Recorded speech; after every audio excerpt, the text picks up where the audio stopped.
Thank you. Thank you.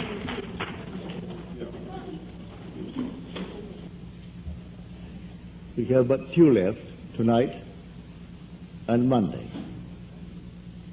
So I thought this one must be important to all of us, to gather the pieces together and try to explain what I have tried over the years, really, ever since it happened to me. No background to a man's thinking is complete which does not contain the story the Bible tells. But have we told the story as the Bible tells it? No, we have not. It has not been clearly stated at all. We have merged the messenger in his message and then made an idol of the messenger.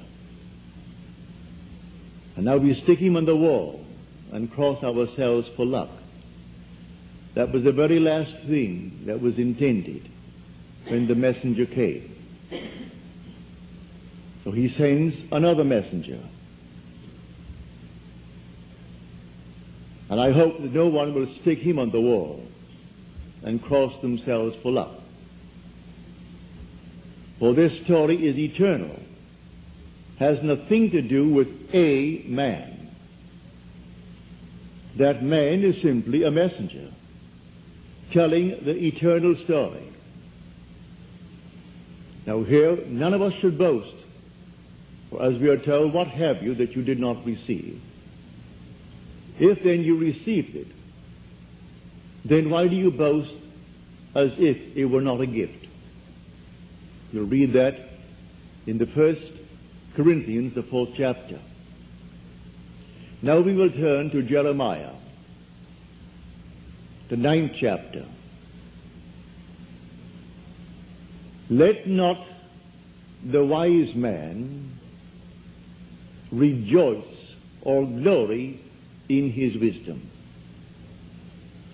Let not the mighty man glory in his might.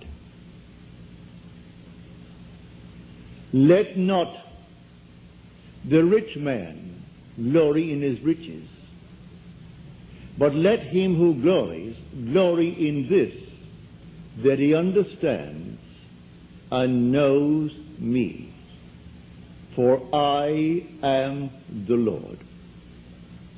You'll read that in the 9th chapter, the 23rd and 24th verses of Jeremiah.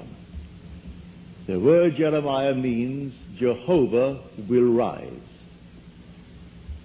If you have anything to glory about, glory in the fact that you understand and you know the Lord. And the Lord is your own wonderful I amness, your sense of awareness. When you say I am, that is God. That is the Lord. Don't look out to any individual man in this world. Although he could be the messenger sent, he is not the Lord. The Lord resides in you as your own wonderful human imagination. That is God.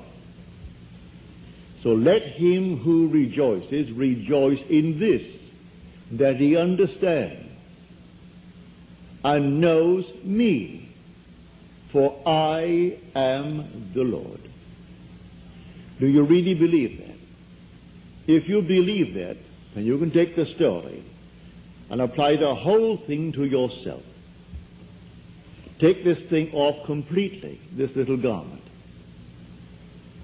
and believe that all things are possible to God. And having understood and found him as your own wonderful human imagination, then give him the depths that he possesses.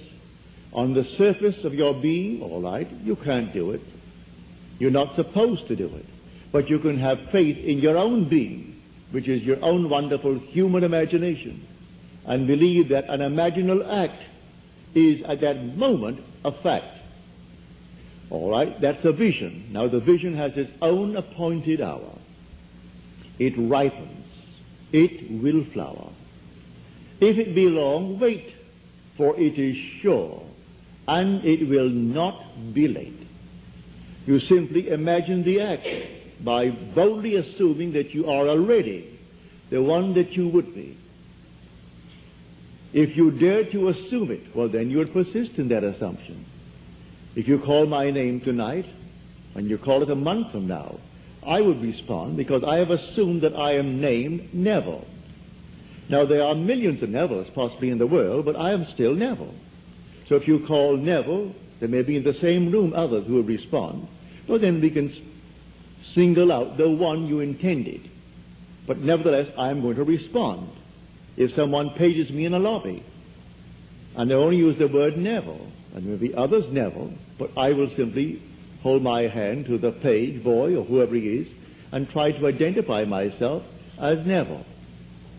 Well, now here in this world of ours, do you really believe that your own wonderful human imagination is God? If you do, you will not turn to anyone in this world on the outside.